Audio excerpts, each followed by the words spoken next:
उस समय उसकी इंद्रियां और मन शिथिल पड़ जाते हैं। और जिस समय कोई प्रेमी दीर्घ काल के प्रवास के अनंतर अपनी प्रियतमा से मिलता है, उन दोनों का परस्पर आलिंगन होता है, उस समय उन्हें बाहर भीतर कुछ भी ज्ञान नहीं रहता। ये दशा प्राकृत प्रेमियों की है। फिर परमानंद और सौख्य सुधा सिंधु श्री श्याम सुंदर का संजोग होने पर उनके दिव्य रूपी दिव्य स्पर्श एवं दिव्य गंध का समास्वादन करने पर जो विलक्षण स्थिति होती है, उसका तो कहना ही क्या है। श्रुति भगवती कहती है, उस समय न बाह्य जगत का ज्ञान रहता है और न आंतर का, नान्तरम किंचन वेद न बाह्यम। उस समय उसका चित्त भी अपने अधिष्ठान भूत चिदात्मा में लीन हो जाता है। तच्चापि चित्तवरिशं सनकैर्विजुङ्क्ते। जिस समय जीव को अपने एकमात्र प्रियतम परमानंद कंद श्री कृष्णचंद्र का आश्लेष होता है, उस समय जो आनंदातिरेक होता है, उसमें उसके मन और इंद्री आदि ऐसे परिप्लुत हो जाते हैं कि उसे अपना भी भान नहीं रहता। उस स्थिति में भक्त और भगवान का सर्वथा अभेद हो जाता है। भगवान की नित्य निकुंज लीला में श्री वृषभानु दुलारी के साथ उनका नित्य संजोग रहता है। वहाँ उनका कभी विप्रयोग नहीं होता, वियोग नहीं होता, क्योंकि भगवान कृष्ण अचिंत्यानंत सुधा सिंधु हैं और श्री रासेश्वरी जी उनकी मधुरिमा है। वस्तुतः वे एक ही तत्व हैं, केवल रसानुभूति के लिए ही उनके दिव्य मंगल विग्रहों का प्रादुर्भाव हुआ है। वे यद्यपि सर्वदा एक रूप हैं, तथापि लीला विशेषोपयुक्त रसाभिव्यक्ति के लिए उनका विप्रयोग वियोग आवश्यक है। अतः लीला विशेष के विकास के लिए ही उनका द्वैधी भाव होता है। उस समय जितने भावों की अपेक्षा है उन सभी का प्रादुर्भाव होता है। ये ठीक है कि उस नित्य लीला में उनका कायिक ऐन्द्रियक विप्रयोग कभी नहीं होता। उनके मन प्राण नेत्र प्रत्येक अंग प्रत्यंग परस्पर संश्लिष्ट हैं, तथापि उस संश्लेष से प्रेमातिशय के कारण उनमें जो विह्वलता आती है, उससे श्री वृषभानुनंदिनी का मन कृष्ण सुख का अनुभव नहीं करता और श्री कृष्णचंद्र का विह्वल मन नित्य निकुंजेश्वरी जी की माधुर्य सुधा का आस्वादन करना भूल जाता है। वहाँ केवल इतना ही विप्रयोग होता है, एक दूसरे को भूल जाए, बस इतने भी प्रयोग है वियोग। अब इधर अध्यात्म में आइए। यह बुद्धि रूपा प्रमदा, ये बुद्धि रूपी जो स्त्री है प्रमदा, सुसुप्ति में थोड़ा सा उस ब्रह्म सुख का रसास्वादन करती है। इसी से उस समय इसे आत्म विस्मृति हो जाती है। सुसुप्ति काले सकले विलीने तमो विरूपा सुख रूप मेति सदैव जन्मार्जित कर्म संसजात सदैव जीवा स्वपति प्रबुद्धा। ये उपनिषद है। जिस समय बुद्धि अपने को भूली कि उसे प्रपंच का भान ही नहीं रहता, अपने को भूल जाए तो प्रपंच उसको फिर नहीं दिखाई देगा। फिर तो बुद्धि बुद्धि नहीं रहती, मन मन नहीं रहता, प्राण प्राण नहीं रहते, सब चिन्ह मात्र हो जाते हैं। इसी से भगवान ने कहा कि हे बुद्धियों, जब तक तुम मुझ में हो, मुझ में ही स्थित न होगी, तब तक तुम्हारे बाल बच्चे रूप ये इंद्रियां और मन आदि रोते ही रहेंगे। परंतु करें क्या, बहुत कुछ विचार भी करते हैं, तब भी विषय अपनी ओर आकर्षित कर ही लेते हैं। हम स्वयं उनकी ओर जाने का संकल्प नहीं करते, तथापि जिस समय कोई असाधारण रूप हमारे सामने आ जाता है, उस समय नेत्र उसकी ओर खिंच जाते हैं। जिस समय कोई सुमधुर शब्द सुनाई देता है, कान वहां से हटना नहीं चाहिए। जब कोई दिव्य गंध मालूम होती है तो घ्राणेन्द्रिय नाक उसमें फंस ही जाती है। जब कोई सुस्वादु पदार्थ सामने आता है तो रसनेन्द्रिय उसका रस लेने ही लगती है। ये सब हठात हमें अपनी ओर खींच लेते हैं। ये सब उस महामाया का ही प्रभाव है। ज्ञान नाम चेतांसी देवी भगवती सा बलादाकृष्य मोहायो महामाया प्रयक्षति। वो देवी भगवती कौन है? विषय रूप में परिणत हुई प्रकृति ही वो महामाया है। विषयों के रूप में परिणत प्रकृति ही वो महामाया है। उसके कारण बड़े बड़े ज्ञानी तपस्वी जितेंद्रिय भी अपनी अपनी निष्ठा से विचलित हो जाते हैं। नारद विश्वामित्र ब्रह्मादि को भी उसने नहीं छोड़ा, फिर हम जैसे साधारण पुरुषों की तो बात ही क्या। अतः महापुरुषों का यही उपदेश है कि कोई कैसा ही विवेकी हो, उसे सर्वदा विषयों से दूर ही रहना चाहिए। वहाँ उसे अपनी पंडिताई का भरोसा नहीं करना चाहिए।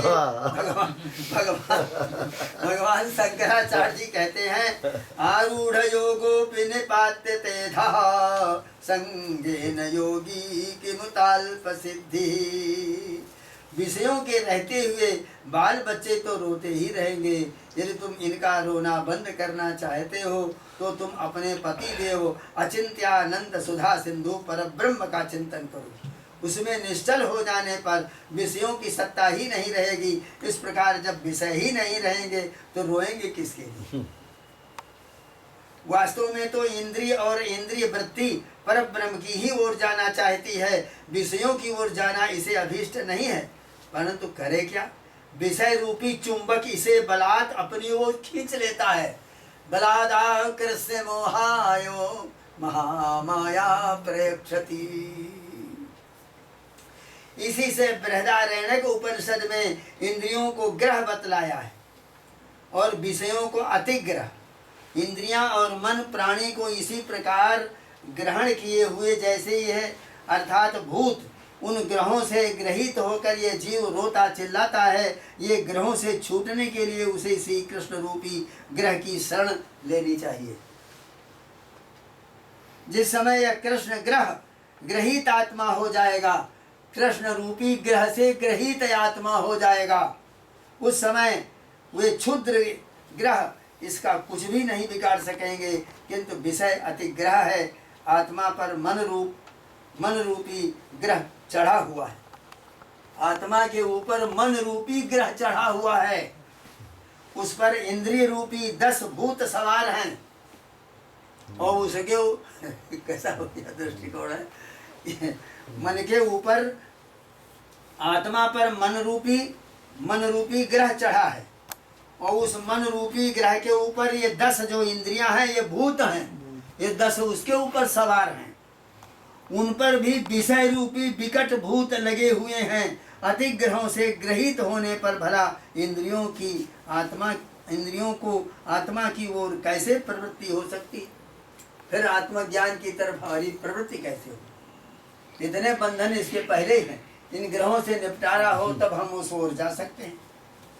स्वयं भगवान ने इंद्रियों को बहिर्मुख करके हिंसित कर दिया। हिंसा किसे कहते हैं? अनभिमत कर्म करना पड़े, यही हिंसा है। इंद्रियां विषयों की ओर जाना नहीं चाहती, भगवान ने इंद्रियों को बहिर्मुख कर दिया। इससे उन्हें बलात्कार उनकी ओर जाना पड़ा, यही उनकी हिंसा है।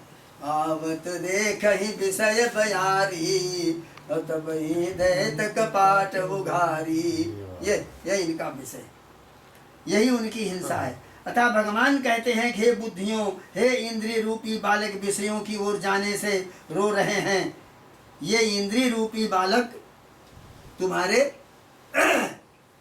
विषयों की ओर जाने से रो रहे हैं, ध्यान रखिए। और परमानंद सुधा का पान नहीं कर पाते, इसमें कारण तुम ही हो। क्योंकि यदि तुम चंचलता छोड़ दो तो इन विषयों की सत्ता ही नहीं रहे, उस समय ये इंद्रियां जाएंगी ही कहाँ? तब तो ये ब्रह्मानंद सुधा का पान ही करेंगी। अतः इन्हें शांत और तृप्त करने के लिए भी तुम मेरा ही चिंतन करो। इंद्रिय और इंद्रिय वृत्ति बुद्धि की ही अवस्था विशेष है, इसलिए वे उसके बालक ही हैं। इंद्रिय और इंद्रिय वृत्ति ये बुद्धि की ही अवस्था विशेष है, इसलिए ये उनके बालक ही हैं। जिस प्रकार दर्पण के भीतर अनेक प्रकार के पदार्थ प्रतिबिंबित होते हैं, उसी प्रकार शुद्ध चैतन्य रूपी दर्पण में समस्त प्रपंच प्रतिबिंबित है। दर्पण में जो आकाश की प्रतीति है वो वस्तुतः निरवकाश में ही अवकाश की प्रतीति है। दर्पण के अवयव इतने सघन हैं कि उनमें किसी पदार्थ का प्रवेश होना संभव ही नहीं है। अतः उसमें जितने समुद्र, नदी, पर्वत, वन आदि प्रतीत होते हैं वो सब असत ही है। इसी प्रकार शुद्ध चैतन्य रूपी दर्पण में अनेक विध प्रपंच प्रतीत हो रहे हैं, परंतु वस्तुतः ये सब केवल स्वयं प्रकाश शुद्ध चेतन ही चेतन है और ये सब का सब नगण्य झूठा है। परंतु उसकी प्रतीति क्यों होती है? यहाँ दो बातें ध्यान देने की है। जिस समय आप दर्पण के शुद्ध स्वरूप पर दृष्टि ले जाएंगे उस समय आपको उसमें प्रतिबिंबित पदार्थ दिखाई नहीं देंगे। और जिस समय आप प्रतिबिंबित पदार्थ देखेंगे उस समय दर्पण का शुद्ध स्वरूप नहीं देख सकेंगे। जब प्रतिबिंब देखेंगे तो दर्पण को नहीं समझ पाएंगे, और जब दर्पण देखेंगे तो प्रतिबिंब नहीं दिखाई देगा। यही बात परब्रह्म के विषय में भी है। परब्रह्म को ग्रहण करने वाली वृत्ति प्रपंच को ग्रहण नहीं कर सकती, और प्रपंच को ग्रहण करने वाली परब्रह्म को ग्रहण नहीं कर सकती। ये भी निश्चित बात है कि प्रतिबिंबित पदार्थों की सत्ता दर्पण के ही अधीन है। वस्तुतः दर्पण को ग्रहण किए बिना हम प्रतिबिंबित को ग्रहण भी नहीं कर सकते। ये कभी संभव नहीं है कि हम तरंग को तो देख लें और जल को न देखें, तथा हमें सौरालोक या चंद्रालोक की प्रतीति तो न हो, किंतु उनसे प्रकाश से पदार्थों की प्रतीति हो जाए। सूर्य के प्रकाश से ही हमको ये घट पट घर द्वार और पहाड़ नदी सब दिखाई दे रहे हैं, अंधकार हो जाए तो कुछ नहीं। इसी प्रकार हमें पहले ब्रह्म का ग्रहण होता है और पीछे प्रपंच का, क्योंकि सारे पदार्थ उसी के प्रकाश से प्रकाशित है। तमेव भांतम अनुभाति सर्वम तत्स्य भाषा सर्वमिदं विभाति। इस समय जो ब्रह्म का ग्रहण होता है वो उसके सबल रूप का होता है। उसके शुद्ध स्वरूप का ग्रहण तो प्रपंच की उपेक्षा करते समय उसकी अप्रतीति होने पर ही होगा। इस प्रकार की शुद्ध दर्पण का ग्रहण तभी हो सकता है जबकि प्रतिबिंब का ग्रहण न किया जाए। प्रतिबिंब मात्र ये जो है, बिंब प्रतिबिंबवाद वेदांत में है कि कहते हैं उस परब्रह्म परमात्मा के भीतर वो एक दर्पण रूप में है, और उसमें प्रतिबिंब जो है वो शीशे का प्रकाश जल में आता है, जल का फिर दीवाल में आता है। सूर्य का जल में प्रकाश पड़ रहा है, जल से दीवाल में पड़ रहा है, तो जल में जो पड़ता है वो बिंब है, और जल से फिर प्रतिबिंबित दीवाल में कुंड में जो दिखाई देता है वो प्रतिबिंब है। तो इसी प्रकार से उस परब्रह्म परमात्मा का चैतन्य का प्रभाव जो है वो पड़ रहा है आत्मा में। यानी यहाँ आत्मा शब्द माया से संबंधित है, वो माया में पड़ रहा है, और माया के भीतर से जो प्रतिबिंब है वो बाहर पड़ रहा है। तो हम इस बाहरी प्रतिबिंब में और माया में ही फंसे रह जाते हैं। जहाँ से वो प्रकाश आ रहा है उसके पास हम नहीं जा पाते। यही हमारी सांसारिक स्थिति है। श्री राम जय राम जय जय राम, श्री राम जय राम जय जय राम।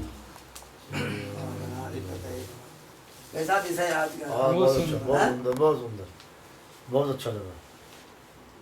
ये गंभीर विषय। अभी तो नृत्य, लेकिन आप इतना सुपाच्य पिला देते हैं तो पच जाता है। तो आपका मतलब अभी तो नृत्य और रास आया ही नहीं। अभी गोपाल, अभी वहीं पर बात हो रही कि तुम क्यों आ गई हो, लौट जाओ अपने अपने घर। यहाँ रास लीला सुनने आने वालों को दुख मिलेगा। अभी वही बात चल रही कि आप सब अपने पति और बच्चों छोड़ के क्यों आ गई हो? क्यों छोड़ के आ गई हो? तो पति कौन है, तुम हो, बच्चे बच्चे कौन है? प्रतिबिंब में गई जन्नत। ऐसा बढ़िया समझाया है, बहुत सुंदर। ये आनंद है इसका। कथा तो एक कहानी, तो कहानी तो पढ़ सकते हो, मन भी लगेगा, लेकिन इस जगह पर थोड़ा ऐसा सुनना और थोड़ा भी असावधान हुए तो ऐसी भागवत महाराज जी की दुनिया में तो नहीं नहीं मिलेगी। ये आज तो नहीं मिलेगी। नहीं मिलने वाली है। वहाँ तो घट्टू क्या कहते हैं, वो गोकर्ण है, धुंधकारी है, फलाने हैं, दिमाके हैं। कहानी सुना गए हमको सब, दान कर दो, गाना बजाना उसमें हो गया। यार देखिए यहाँ जो चल रही है एक अलग ये शुद्ध भागवत जो है, इसी को सुन करके परीक्षित जी महाराज जो है साक्षात अपना। आपको मालूम है यहाँ पर एक जयदेव स्टेशन है बंगाल में जी, तो जयदेव जी का गीत गोविंद है, गीत गोविंद इसी के ऊपर क्या सुंदर उन्होंने वर्णन किया। यहाँ से चल करके लिख करके और जगन्नाथपुरी गए, तो वहाँ के प्रांगण में बैठ करके उन्होंने गाया। सारे सब पंडा और वहाँ के रहने वाले सब दास दासियाँ, उस समय देवदासियाँ रहती थी, वो सब लोगों ने सुना। तो बड़ा सुंदर गीत था। नाम समेतम कृत संकेतम, नाम समेतम कृत संकेतम, बादल से मृदु वेणु। है सखी, चलो आवाज आ रही है, कहाँ से आवाज आ रही?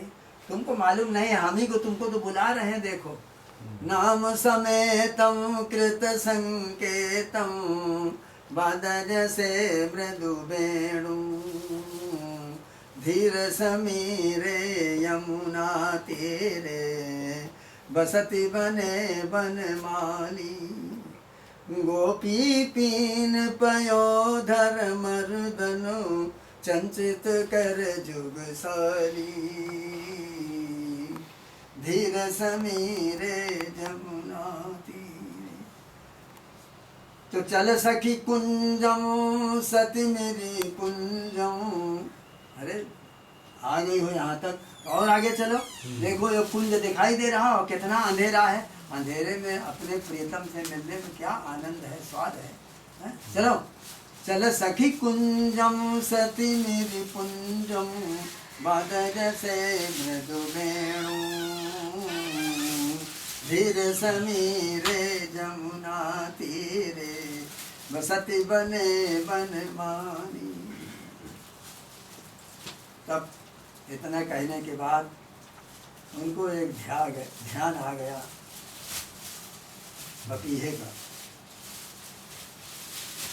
पपीहा पी कहाँ कहे दे। अरे वो पपीहे, एक बार पी कहाँ, ऐसा बोल तो दे, मैं सुनना चाहता हूँ। पी कहाँ कहे दे पपीहा पी कहाँ कहे दे।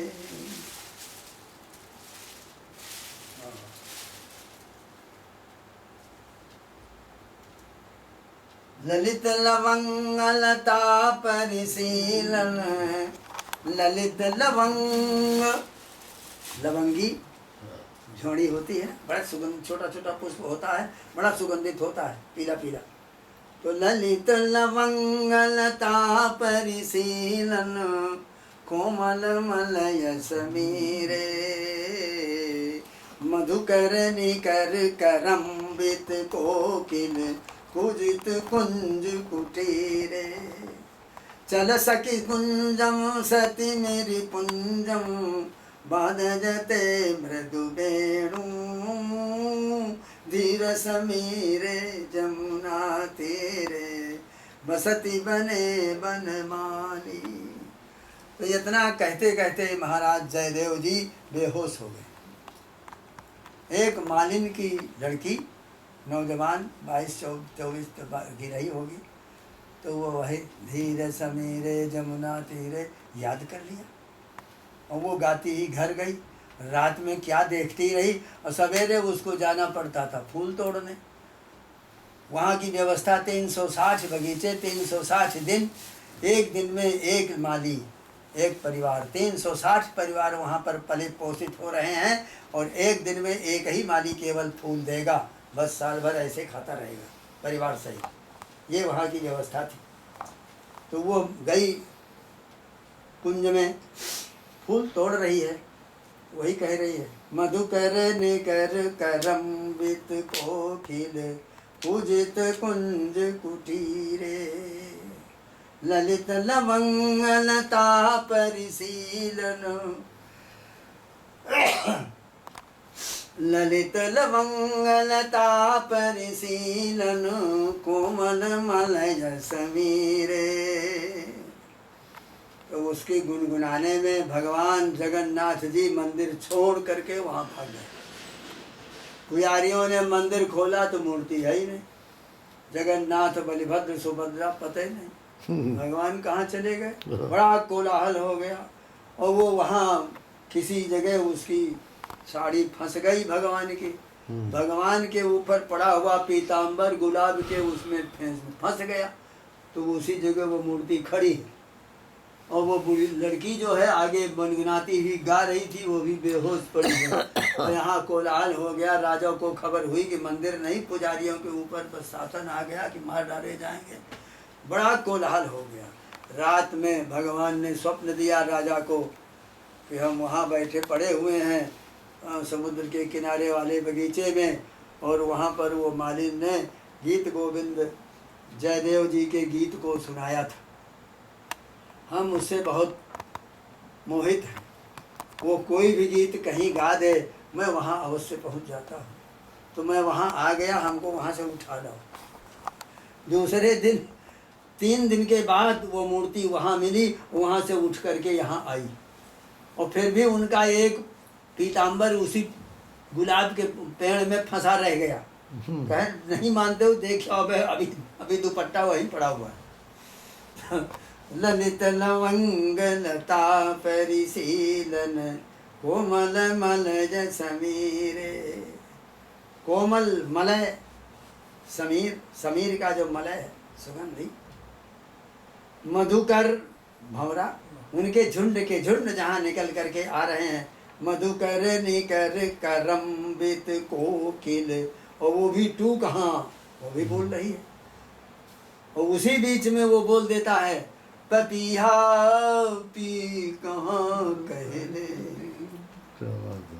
हाँ, भाव पागल हो गया था, जी भक्ति में डूब गया, विभोर स्वाद में विभोर होकर वो उस पपीहे की तरह से पी कहाँ कह दे, उसी की मधुरिमा में वो डूबा हुआ था। इस प्रकार से उसका वर्णन है, बड़ा अद्भुत। वो पूरा कर दीजिए। पपिया पी कहाँ कह दे, पपिया कहाँ कह दे। पपीहा पी कहाँ कह दे।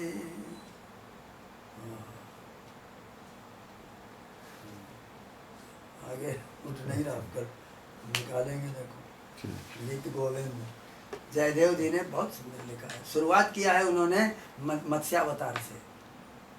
प्रलय पयोधि जले धृतवान शिवेदम, प्रलय पयोधि जले धृतवान शिवेदम, रूप महित्र चरित्र मखेदम, केशव धृत मीन शरीर, जय जय देव हरे। श्रित कमला कुच कुंडल, मुखमंडल ये, प्रकटित कमल निधान, जय जय देव हरे। पहले गीत है, गीत गोविंद। देखिए कल वहाँ मिल जाए तो चौक से लाइए उसमें, आनंद आ जाएगा। अब तो हम आनंद के समीप में पहुंच रहे हैं, आनंद सुधा सिंधु के पास धीरे धीरे पहुंच रहे हैं। अभी तो आज की व्याख्या बड़ी अद्भुत बहुत अच्छी, किस तरह से समझाया है। ये कौन कहेगा इस तरह की कथा, बहुत कठिन विषय।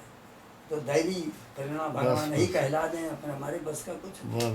देवी प्रेरणा है, माँ भगवती की। वो जैसा चाहे कहला दे, वो कहने लग जाए, गवा दे गाने लग जाए, रुला दे रोने लग जाए। जय श्री राम, ये बात है। जय श्री राम।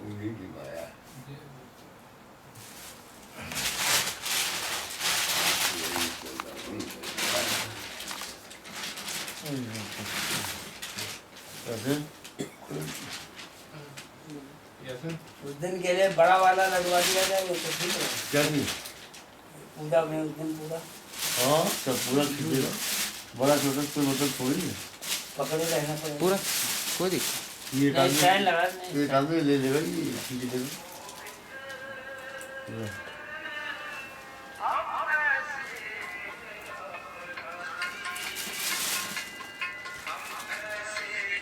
हेलो,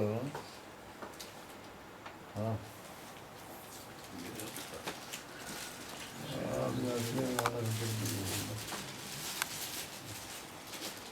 मेरा टाइम नहीं है।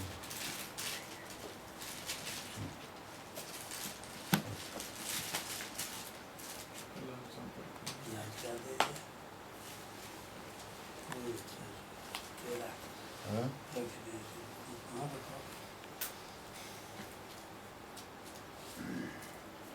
माला दोनों मिल गए आज ना।